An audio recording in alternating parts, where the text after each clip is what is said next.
بسم اللہ الرحمن الرحیم۔ السلام علیکم۔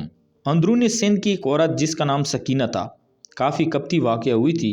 مجھے ویسے میرے ٹریول ایجنٹ نے بتا تو دیا تھا کہ سکینہ نام کی عورت پر خاص نظر رکھنا، اسے بہت سے خطرے لاحق ہیں۔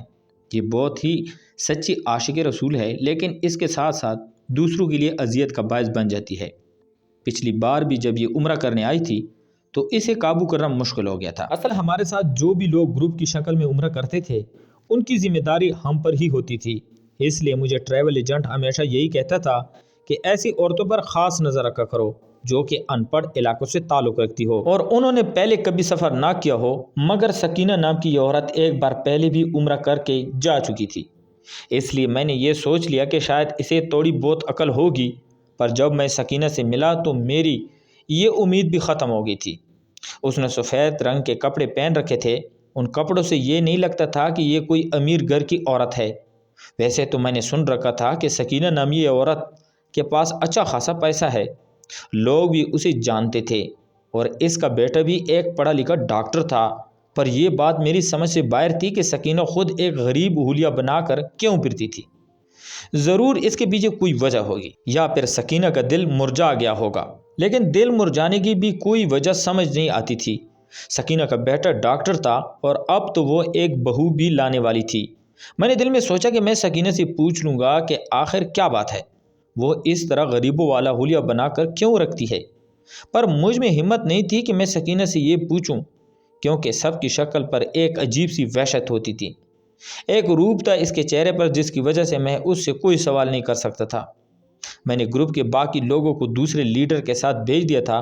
میں اسی عورت کے ساتھ رہنا چاہتا تھا کیونکہ ٹریول ایجنٹ نے مجھے ایسا کرنے کے لیے خاص کہا تھا۔ خیر وہ عورت میں نے دیکھی تو واقعی بڑی جذباتی ہو رہی تھی۔ کہنے لگی، بیٹا مجھے روضہ رسول پر لے چلو، میں جا کر اپنے کچھ دکھ سنانا چاہتی ہوں۔ میں نے کہا کہ آپ پہلے باقی لوازمات پوری کر لیں، اس کے بعد ہم روضہ رسول پر بھی چلیں گے۔ مگر وہ عورت بضد تھی کہ اسے صرف روضہ رسول پر ہی حاضری دینا ہے۔ میں پریشان ہو گیا تھا، میں اس کے پاگل پن سے واقف تھا۔ اس کے بارے میں نے پہلے بھی ایسی باتیں سن رکھی تھی۔ اماں جی، آپ روضہ رسول پر کیوں جانا چاہتی ہو؟ اللہ کے رسول کے لیے آپ جو بھی بات کریں گی وہ ان تک پہنچ جائے گی۔ خاص روضہ رسول پر جانا ضروری نہیں ہے، وہاں پر موجود پولیس اگر آپ کو دیکھے گی تو آپ کے لیے اچھا نہیں ہوگا، کیونکہ یہاں پر اس چیز کو شرک سمجھا جاتا ہے کہ لوگ روضہ رسول پر جا کر کچھ مانگے۔ مگر اماں سکینہ بضد تھیں کہ میں نے روضہ رسول پر جانا ہے۔ میں نے کہا ٹھیک ہے، آپ پچھلے دروازے سے چلی جائیں اور دور سے ہی دیکھ لیں۔ اماں سکینہ میری بات سمجھ کر جیسے غائب ہوئی، مجھے پتہ ہی نہیں چلا کہ وہ کہاں گئی تھی۔ ایسے مقام پر جانے کے لیے انسان کو خاص احتیاط کرنا پڑتی ہے، مگر اماں سکینہ تو ایسی گھومتی پھرتی تھی جیسے اس کے اپنے سیان ہو۔ خیر میں نے اسے کچھ نہیں کہا تھا، اس کی دیوانگی کے آگے میری ساری باتیں بیکار تھی۔ کافی دیر ہو گئی تھی، میں اماں سکینہ کو ڈھونڈنے لگا، وہ مجھے کہیں نظر نہیں آئی تھی۔ تبھی میں نے باہر سے دیکھا تو اماں سکینہ روضہ رسول کے اندر بیٹھی ہوئی تھی۔ مجھے اس پر حیرت ہونے لگی تھی کہ وہ یہاں پر پہنچی کیسے، کیونکہ یہاں پہنچنے کے لیے انسان کو ایک خاص اجازت درکار ہوتی ہے، بہت سارے لوگوں کی نظر سے گزرنا پڑتا ہے۔ لیکن اماں سکینہ ایسے بیٹھی تھی جیسے وہ اس کے اپنے ہی گھر کا کوئی گوشہ ہو۔ میں نے دیکھا وہ بڑا رو رہی تھی اور شکوے شکایت اس کے منہ سے شاید نکل رہے تھے۔ اس کے کہنے کا انداز بتا رہا تھا کہ وہ کوئی بہت ضروری بات کر رہی تھی، بات بھی دکھ بھری تھی، جس کی وجہ سے اس کی آنکھوں سے آنسو نکل رہے تھے۔ اماں سکینہ کا رونے والا انداز تھا۔ کافی دیر یہی منظر دیکھتا رہا، پھر میں تک گیا۔ میں نے سوچا کہ میں یہاں کھڑے رہ کر اس کا انتظار کرتا رہا تو پتہ نہیں کتنی دیر ہو جائے گی۔ مجھے باقی لوگوں کو بھی ہوٹل تک پہنچانا تھا، اس لیے میں نے جا کر وہاں باہر کھڑے سپاہی سے کہا کہ یہاں ایک قبیلے کی عورت ہے، اسے باہر لے آؤ، حرم کی پولیس کافی سخت ہوتی ہے۔ اس معاملے میں اس نے فوراً ہی جا کر اماں سکینہ کو باہر بھیج دیا۔ اماں سکینہ روتی ہوئی بولی کہ بیٹا میں نے ابھی کل بھی آنا ہے، میں نے بہت سارے گلے شکوے کرنے ہیں، بہت ساری دل کی باتیں کرنی ہیں، ورنہ میں کہاں رہ پاؤں گی۔ بیٹا جب تک انسان اپنے دل کا بوجھ ہلکا نہ کر لے تب تک اسے چین نہیں آتا۔ اور ہاں میری بات سن لو، میں شاید اب اس زمین سے واپس نہیں جاؤں گی۔ اماں سکینہ کی ضد دیکھ کر حیران رہ گیا تھا۔ تم کیوں واپس نہیں جاؤ گی؟ بس میرا دل کہتا ہے میں سچی عاشق رسول ہوں اور میں اسی سرزمین پر رہنا چاہتی ہوں۔ پر اماں تمہیں یہاں رہنے کے لیے ویزا چاہیے، اور بھی بہت ساری ضروریات ہوتی ہیں جنہیں پورا کرنا ہوتا ہے۔ دیکھو مجھے تو رہائش کی کوئی فکر نہیں ہے، میں کہیں بھی رہ لوں گی، اسی حرم میں رہ لوں گی، یہی سو جاؤں گی، لیکن تم ایسے مت کہو، میں یہاں سے اب ایک قدم باہر نہیں نکلوں گی۔ اما سکینہ کی ضد دیکھ کر میں پریشان ہو گیا تھا۔ دیکھ لینا تم، میں یہاں سے کہیں نہیں جاؤں گی۔ اما سکینہ کی ضد نے مجھے مزید الجھا دیا تھا۔ تب میں اسے ڈانٹنے پر اتر آیا۔ اما سکینہ، یہ تم کیسی باتیں کر رہی ہو؟ کم از کم تمہیں اس بات کا خیال کرنا چاہیے کہ تم ہماری ذمہ داری ہو۔ اگر ایسی الٹی سیدھی حرکتیں کرو گی تو یہاں پر ہمارے لیے بھی کام کرنا مشکل ہو جائے گا۔ تم جب خود عمرے پر آؤ گی تو یہ سب کچھ کر لینا، پر خدا کے لیے ابھی اس وقت ایسا مت کرو۔ نہیں بیٹا، تم میری بات کو نہیں سمجھے۔ میں تم پر کوئی آنچ نہیں آنے دوں گی، بلکہ میں تمہارے لیے عزت کا باعث بنوں گی، کوئی ذلت کا باعث نہیں بنوں گی۔ پر تم بھی تو میری بات کو سمجھو، میں یہاں اتنے عرصے کے بعد آئی ہوں، اور دیکھ لینا جب میرا مقصد پورا ہو جائے گا تو تمہیں ایک لڑکا ملے گا، اس کے ہاتھ میں پھولوں کے ہار ہوں گے، پھولوں کے گلدستے ہوں گے۔ اس وقت تمہیں اندازہ ہو جائے گا کہ میں یہ سب کچھ کیوں کر رہی تھی۔ لیکن جب تک وہ لڑکا نہیں آتا اور تمہیں پھول نہیں دیتا تب تک تمہیں انتظار کرنا ہوگا۔ میرا مقصد اسی وقت پورا ہوگا جب وہ لڑکا آ کر تمہیں پھول بھی دے گا اور کچھ روپے بھی دے گا۔ تم دیکھ لینا وہ ضرور آئے گا، اور اگر نہیں آیا تو میں یہاں سے نہ جاؤں گی۔ سکینہ اماں کی باتیں سن کر مجھے یہی لگ رہا تھا کہ واقعی میں سٹیا گئی ہے، اسے کسی بات کی سمجھ نہیں آتی تھی اور نہ ہی وہ مجھے سمجھا پا رہی تھی۔ میں تو اس کے ساتھ پھر پھر کر پاگل ہو چکا تھا۔ میں اپنے ٹریول ایجنٹ سے کہنے والا تھا کہ مجھے اس عورت سے جان چھڑوا دے، مگر جب اس نے میری بات سنی تو کہنے لگا کہ تم اس گروپ کے سب سے اچھے لڑکے ہو، اس لیے میں نے اس کپٹی عورت کو تمہارے حوالے کیا ہے۔ دراصل اس نے عمرہ کرنے کے لیے اچھی خاصی فیس بھری ہے۔ پیسوں پر کوئی بحث نہیں کی، ورنہ تو لوگ ہر چیز میں پیسے کم کروانا چاہتے ہیں، لیکن یہ عورت پورے پیسے دیتی ہے۔ تم سوچ بھی نہیں سکتے کہ یہاں آفس میں لوگ مجھے کتنا رسوا کرتے ہیں، پر یہ واحد عورت ہے جو مجھے پورے پیسے دیتی ہے، کبھی کبھار تو زیادہ بھی دے دیتی ہے۔ میں حیران ہوں کہ یہ اتنی زیادہ پیسے لے کر کہاں سے آتی ہے۔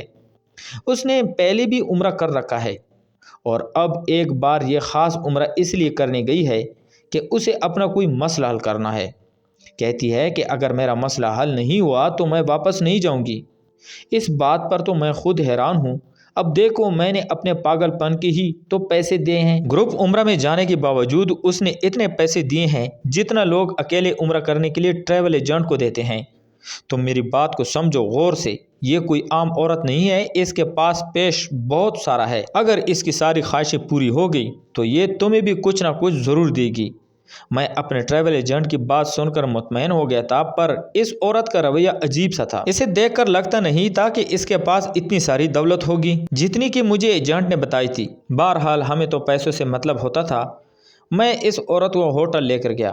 میں نے سوچا کہ بس صبح کا دن گزر جائے تو آخری 3 دنوں میں یہ کیا کر لے گی۔ اس کے بعد ٹریول ایجنٹ مجھے بھی پیسے دے گا۔ اس نے وعدہ کیا تھا کہ مجھے 25,000 روپے صرف اس عورت کو ہینڈل کرنے کا دیے گا۔ میں بھی خوش تھا، مجھے پیسے سے ہی مطلب تھا۔ صبح ہوئی تو سب سے پہلے وہی عورت اپنے کمرے سے نکل آئی، بولی کہ مجھے ابھی جانا ہے، میں روضہ رسول کی زیارت کروں گی، آج مجھے خاص بلاوا آیا ہے۔ میں اس کا پاگل پن دیکھ کر پریشان نہیں ہوا تھا۔ میں نے کہا ٹھیک ہے، ابھی تو رش بھی کم ہوگا، آپ چلیں میرے ساتھ، میں آپ کو لے چلتا ہوں۔